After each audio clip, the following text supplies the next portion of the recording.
Yes, my dear friends. So today I'm gonna make some Schezwan chutney with this gorgeous red chilies.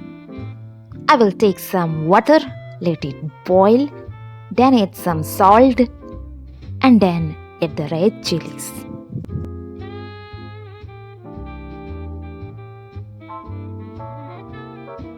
Oh my god, see the red chilies, it's boiling. I feel like dipping in someone and then I eat it. Haha, I'm a joking by the way.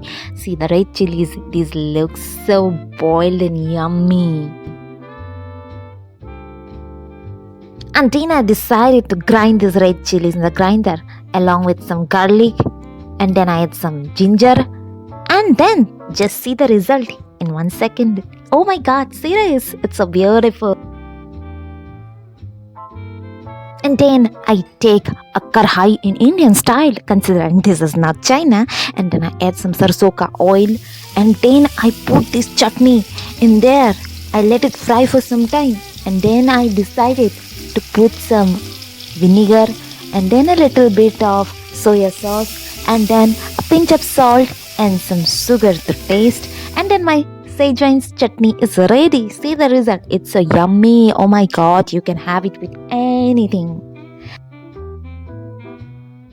So hey guys, if you like my video, don't forget to like, comment, share and subscribe to my channel.